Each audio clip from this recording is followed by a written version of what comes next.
Am I the a-hole for insulting my sister after she announced her pregnancy at Christmas? Happy holidays all! Here's hoping yours turned out better than mine. I, 24 female, am the youngest of 4, and have never been particularly close to my eldest sister Jenny, 37 female. She started dating her now ex-husband Sam, 38 male, when they were in high school, so he's pretty much been around my entire life. Sam's a really great guy. He was an older brother to me growing up, and my other sisters and I all have a great relationship with him. Jenny and Sam have 2 kids together, my nephew and niece who are 8 and 5. About 3 years ago, Jenny and Sam's relationship completely fell apart, and she left him and moved to a different city. I've heard both sides of the story, and I know I'm inherently biased against my sister because she left my ex-brother-in-law to raise 2 kids by himself. Things were pretty rough after she left, but we all pitched in and did our best to help with the kids. My sister and Sam eventually finalized their divorce and she gave up custody of the kids, and has very low contact with them.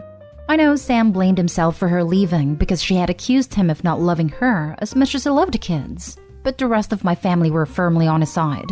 He did eventually move on, and started dating one of his close friends at the beginning of this year. Fast forward 2 months ago, my sister moved back to our city with a new boyfriend. She's only been to see her kids once, supervised, and my niece almost didn't recognize her. My parents still wanted the opportunity to finally have Christmas as a complete family again. I thought the whole thing would be a disaster before it even began. I knew my ex-brother-in-law only planned to stay long enough to drop off the kids and say a quick hello to everyone else. In the 15-minute window he was at my parents' house, my sister announced that she was pregnant, and things went downhill after that. The kids were so confused, and my niece asked if the new baby would live with them. My sister laughed and said the baby would live with her and her boyfriend. My ex-brother-in-law left with the kids in tow, and I kind of lost it. I yelled at my sister and called her selfish and cruel, and a whole slew of insults. Anything I could come up with in the moments before storming out myself. My other sister supports my actions, but my parents are disappointed that I reacted that way and made a scene during Christmas.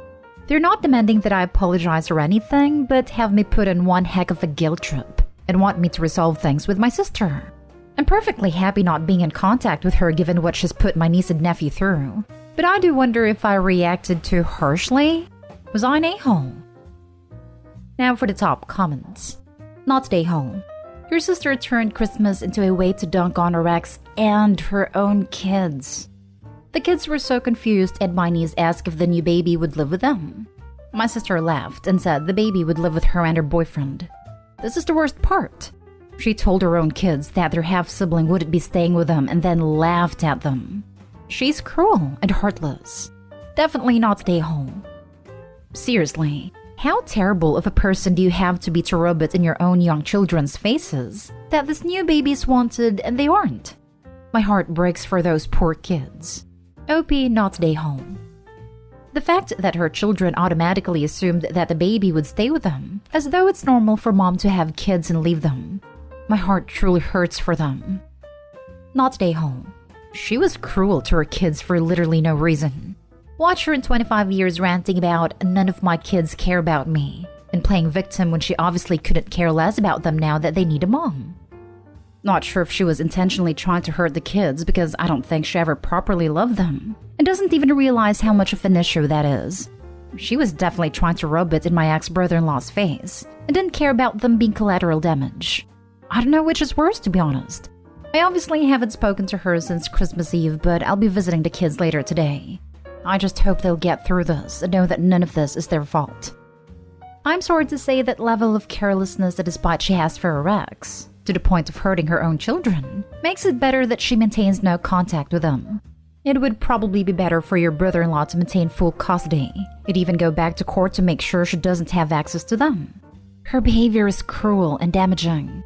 It's unfortunate she doesn't take care of the 2 she has, and decides to bring more children into this world. Next story. Am I the a-hole for hiding from my mother-in-law and pretending not to be home? I, 32 female, had a baby 8 weeks ago, and since then my mother-in-law has had a habit of popping by without calling first. I have anxiety at the best of times, but it's a bit worse right now, and when she comes over, particularly when my husband is at work and not there to mediate, I find her constant stream of advice and thinly veiled criticism, like looking intently at the floor while saying, "You must not have a vacuum cleaner," I'll bring one next time I'm over. To be just too much to handle. Both my husband and I have asked that she call before coming over, but she brushes it off, saying that family shouldn't have to call. Last week I was having a rough day and was tired as the baby had been up in the night more than usual. I looked out the bedroom window to see my mother-in-law walking through the front gate, and I honestly wanted to cry. I'm not proud of it, but I sat on the floor of the bedroom ignoring the doorbell until she went away. I felt really bad after her, because she doesn't drive and I knew it would have taken her a 20-minute bus ride to get to our house, just to have turned around and go back. Apparently, she called my husband at work to let him know that she'd tried to visit me, because he called home to see if everything was okay. And I told him she must have come while I was out with the baby for a walk, because I didn't want to admit that I had hidden from his mother. That evening when he got home, he noticed that the baby's stroller was in the corner with a diaper bag in it, as he'd left it the previous day, so I figured out I hadn't taken the baby for a walk after all. I admitted that I hadn't answered the door for his mom even though I was home, and he said that he knows she can be difficult, but that it was still an a-hole move to make her spend 40 minutes in transit to not even see me or her grandchild. He brought it up a couple of times over the holidays. Just to me, he didn't tell her. And now I feel like maybe I did something really awful. Not an a-hole. She has to call before coming. The fact that she sat in the bus for 40 minutes without seeing her grandchild is her own problem. Yes, mother-in-law brought it on herself by not informing an upcoming visit. Too bad. Not an a-hole.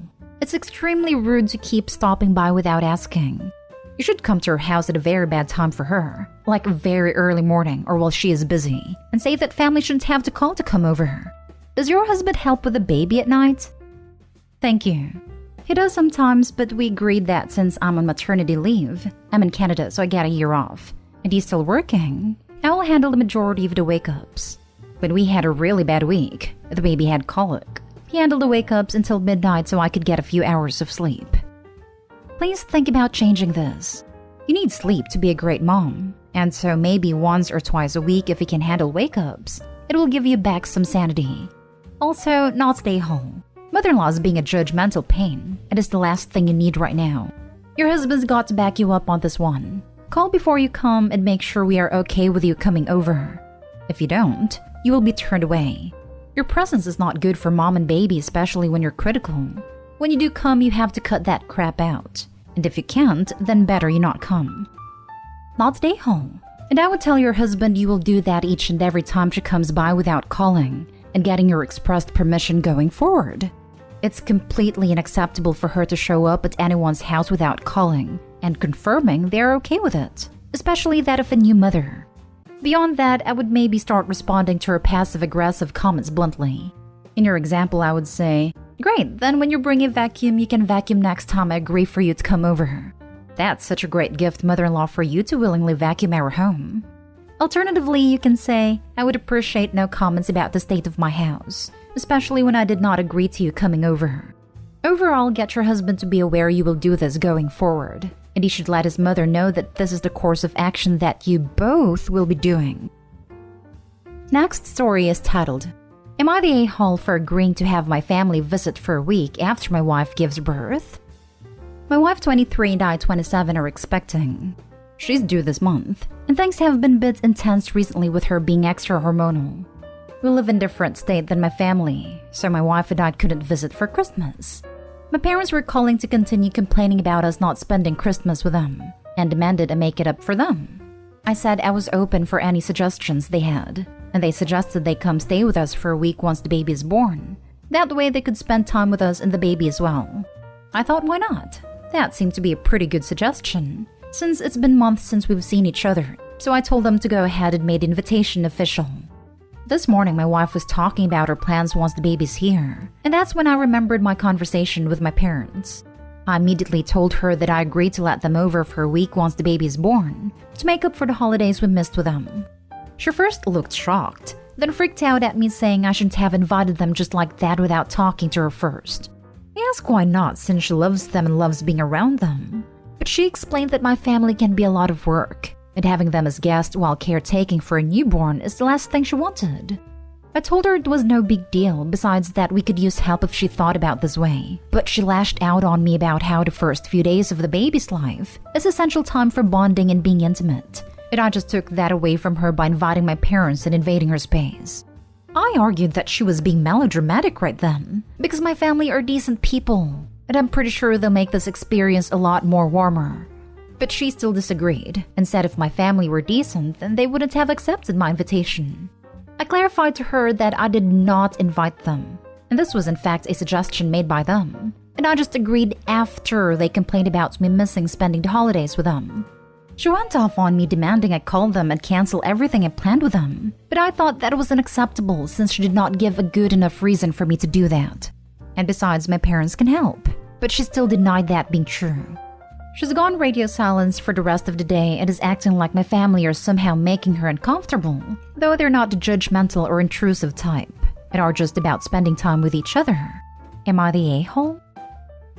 Now for the comments. You're the a-hole. Until you push a human out of your body and suffer the physical consequences of it, you absolutely do not get to say that it is no big deal and not good enough reason. Your wife will have just pushed a fair-sized melon out of her body. There is a good chance she will have been torn or cut. There is a good chance she won't be able to sit down. She will potentially be in a diaper and have walnut-sized clots of blood coming out of her body. There is a chance that the bathroom will not be guest-ready after she has been in there because it will look like an abattoir. Are you cleaning up every time she goes in there? Her milk will come in on about day 5, which is often extremely painful and causes a huge hormonal surge and causes the milk blues. Her nipples will not yet have hardened up and might crack and bleed. Your baby may be an angel, but then again it may not. Your wife might be feeding very, very frequently, meaning she won't sleep. She will be exhausted, look like crap, and cry a lot. You think none of this is a good reason to not want to host guests? In short, the only people who should be staying with you are people who have seen her naked and could actually help her in the bathroom like her mother, sister, or husband. This is all if the birth is normal, straightforward delivery. A friend gave birth, tore so much she needed surgery twice, and wasn't fit for visitors for at least a month. And that was just people going for an hour, let alone living in the house. You are the biggest a-hole I've ever seen. You're the a-hole. So instead of having the week after giving birth to begin healing, bonding, time with her little family of 3, you have made it so your wife has to host and put up with having guests? Do you have any idea how much pain she's going to be in? Not to mention the 2 of you learning to be parents. Plus, well done in showing to your wife that at her most vulnerable, you will not be putting her first. Hold on. Edit. Few things so there's no misunderstanding here, alright? First of all, my wife doesn't normally have an issue with my family being around. They all get along pretty good. And second of all, which is an important info, my wife and I talked about having her directly speak to them about why she should rather postpone their visit so we could clear the air. But she refused and said she doesn't want to ruin her relationship with them. It asked me to do it. Tell them not to come. But since my family are upset with me, then me telling them not to come might be taken in an offensive way. So it really feels like I'm stuck between a rock and a hard place. Also, to all the people saying that my wife shouldn't be hosting guests, I don't recall mentioning this nor expecting her to do anything for the family. Matter of fact, I really thought we could maybe use their help, especially my mom. Last story is titled, Am I the a-hole for telling grandmother-in-law if she was a better mom? Her daughter wouldn't be having an allergic reaction, and it isn't my fault at all. I wanted to host Christmas this year, but someone else already had dibs, so I settled for a small Christmas morning brunch. I invited both sides of the family. I made orange rolls, cinnamon rolls, hash brown casserole, and eggs. Mother-in-law is allergic to orange, but I didn't anticipate a problem because she's obviously an adult who can just not eat the orange rolls. I did warn her that the ones on the left were orange. Now for some background, grandmother-in-law and grandfather-in-law messed up their kids so bad. Literally, all of mother-in-law's siblings have issues. Mother-in-law is by far the most normal. She has a huge victim complex and some emotional issues, but she has a job and no criminal record, so she's doing better than her siblings. I can't even put into words how bad parenting was. The kids were so spoiled, and then there was no discipline. The mom gave the girls eating disorders.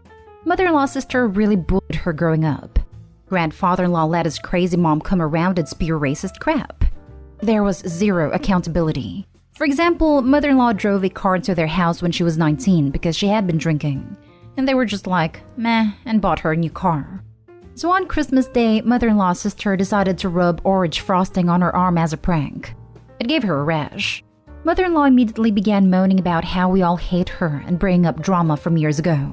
Mother-in-law's boyfriend was the only one with enough sense to wash mother-in-law's arm. Grandfather-in-law did tell his 40-something-year-old daughter that she shouldn't have done that, but that was it. And mother-in-law was more concerned with bringing up random examples of our perceived hatred.